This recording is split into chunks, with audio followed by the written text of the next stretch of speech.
There comes a quiet moment in life when achievement no longer feels like growth and comfort begins to taste like neglect. You look around and realize that much of what you've built was never entirely yours. Your choices shaped by invisible hands. Approval, fear, expectation.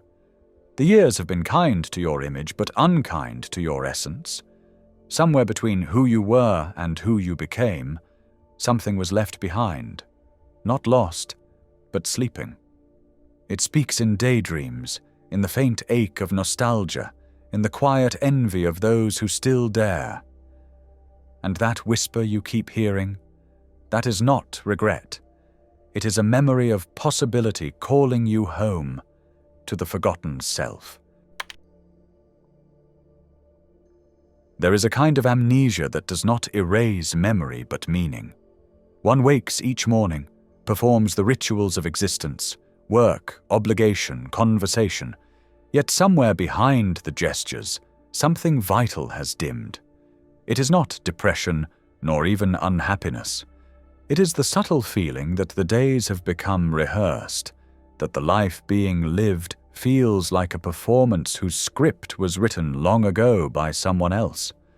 Jung called this the tragedy of the unlived life, that haunting awareness that what the world sees is only a fraction of what the soul intended to express. From childhood, fragments of the true self are quietly abandoned. A child who once painted wild colors learns to color inside the lines.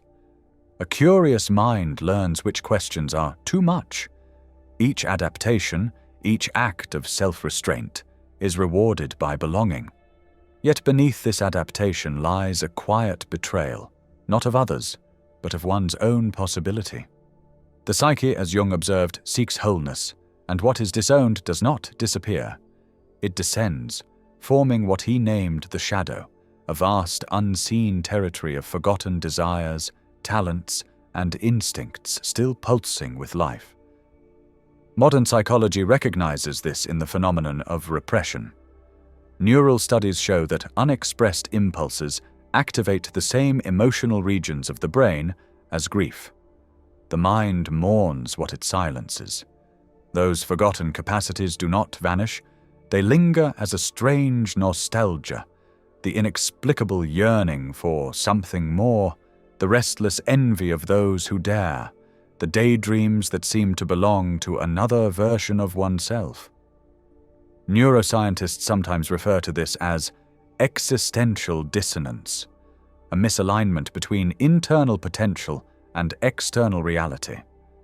The organism knows, even when the intellect forgets, that it has become too small for its own spirit. It is in this dissonance that the first cracks appear, a quiet fatigue with one's own story, the subtle irritation toward repetition, the intuitive sense that joy no longer flows through familiar channels. Jung wrote that, "What is not brought to consciousness comes to us as fate." The unlived self, when ignored, finds its own means of expression, in restless moods, in sudden envy, in dreams that do not let us rest. The psyche resists confinement, and so it calls, softly at first, then urgently, to remember. And yet remembering is not romantic. To awaken forgotten potential is to confront the weight of what was suppressed, the energy that never found its form. For every possibility denied, there is a residue, a tension, a psychic pressure that demands release.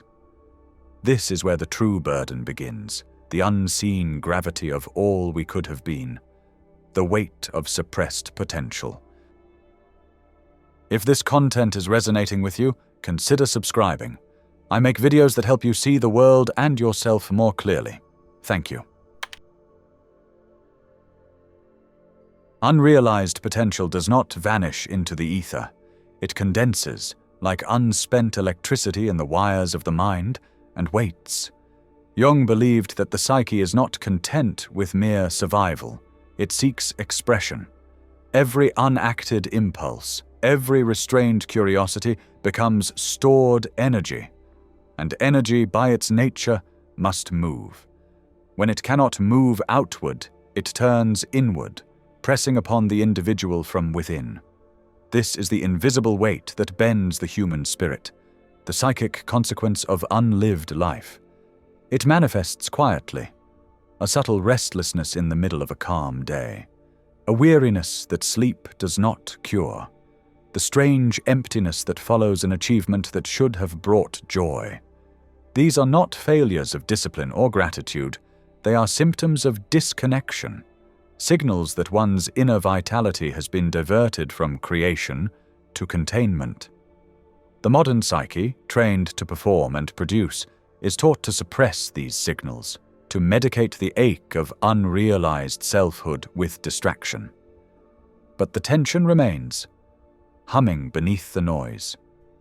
Contemporary neuroscience offers a faint echo of Jung's insight. Functional imaging studies have shown that when people suppress meaningful goals or impulses, the brain's limbic system, particularly the amygdala and anterior cingulate cortex, remains activated as if the organism were still preparing to act. Energy continues to circulate in the system without resolution, creating a physiological feedback of frustration and fatigue. Psychologists call this goal inhibition conflict.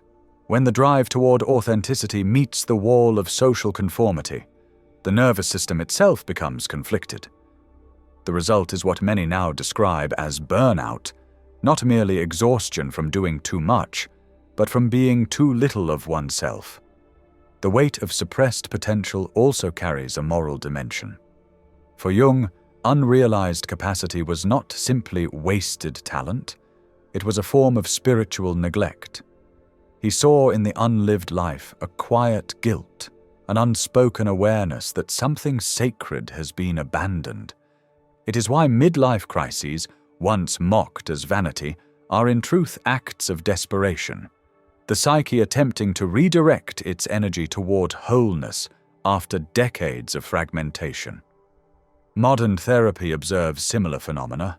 Individuals who reclaim long-buried passions often report relief not only of anxiety, but of physical symptoms, as if the body itself breathes again when the soul resumes its course. And yet, reclaiming potential requires more than ambition. It demands reconciliation with the shadow, not the dark, destructive elements of personality, but the luminous ones we have feared to own.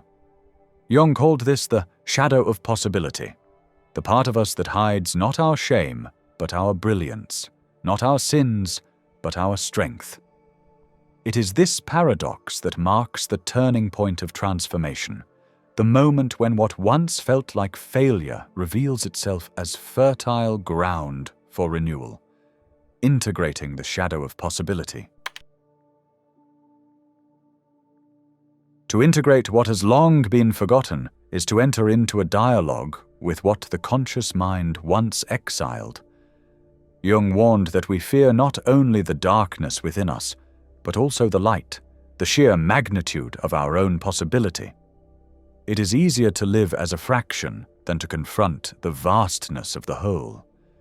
The shadow, in this sense, is not merely a storehouse of forbidden impulses, but also of unclaimed strengths. Within it sleeps the courage that was disguised as arrogance, the originality mistaken for oddity, the sensitivity once mocked as weakness. When the ego learns to make peace with these hidden lights, the human being begins to expand beyond the narrow confines of persona. Integration, contrary to modern misconception, is not a self-help ideal, but a biological necessity. Psychology and neuroscience both reveal that repression fragments neural networks associated with emotional regulation and creativity. When certain emotional circuits are habitually silenced, the prefrontal cortex, the region governing decision and identity, compensates by narrowing its focus, favoring predictability over exploration. Over time, the individual becomes efficient but diminished, controlled but uninspired. Integration reverses this process. When disowned traits are acknowledged, the brain's associative regions begin to communicate more fluidly. Dormant capacities reconnect. In short, wholeness restores flexibility, not only of mind, but of imagination. This is why Jung often compared individuation to alchemy. The alchemists sought to turn base metals into gold. Jung saw this as a metaphor for transforming the crude material of the unconscious into conscious insight. The gold lies precisely where one least expects it, in the very aspects of the self once considered unworthy. The anger that once frightened may contain the will to defend one's truth. The envy that once shamed may reveal a buried desire to create. The sadness that lingered in silence may hold the memory of love unexpressed. To confront these elements is not to indulge them, but to liberate their energy from distortion. Modern therapeutic research supports this ancient intuition. Studies in emotional acceptance show that individuals who integrate previously rejected emotions display higher resilience and creative adaptability. The act of naming a suppressed feeling activates the brain's language centers, reducing the amygdala's threat response. In other words, awareness transforms chaos into coherence. What Jung called making the darkness conscious has, in modern language, become the neural art of reorganization. But this process is not without cost. To integrate the shadow of possibility is to risk becoming unfamiliar, to oneself, to others, to the world that once rewarded predictability. The individual who reclaims their wholeness may lose belonging before finding authenticity, yet this is the price of becoming real. Jung wrote that, "There is no coming to consciousness without pain. But through that pain comes something far more enduring than comfort, a quiet authority that arises from inner alignment. And when this alignment begins, life itself alters its rhythm. Choices feel less forced, desires less contradictory. The same world, once heavy with duty, starts to pulse with meaning again. This is not a transformation of circumstance, but of center, a rebirth that does not discard the past, but redeems it. It is here, at this threshold, where individuation ceases to be a concept and becomes a lived reality. The rebirth of the authentic self. To embrace the unlived potential is not to chase a future version of oneself, but to begin the art of reconciliation. The psyche heals not through ambition, but through attention. What was once suppressed asks not to be conquered, but to be heard. Jung understood that individuation, this rebirth of the authentic self, is not the construction of something new, but the return of what was always there. The fragments of the forgotten life do not need to be invented. They need to be welcomed back. The first movement of this return is awareness, the gentle noticing of what stirs beneath the surface. The interests once dismissed as childish, the feelings long buried under reason, the instincts muffled by etiquette. These are not distractions from growth. They are its beginnings. Neuroscience now tells us that the brain's pathways for curiosity, emotion, and imagination are the same ones responsible for vitality and resilience. When one begins to follow what genuinely evokes aliveness, new neural connections form. Energy that was once trapped in suppression finds direction. What Jung intuited through introspection, modern research confirms. Wholeness begins where resistance ends. The second movement is permission. The authentic self cannot emerge in the presence of constant self-surveillance. To live fully, one must dare to act without the guarantee of approval. The act itself becomes the therapy. Every small decision aligned with the inner truth, to speak an honest word, to create without reason, to rest without guilt, rewires the nervous system toward trust. Psychological studies call this self-congruence, the state in which behavior and inner value match.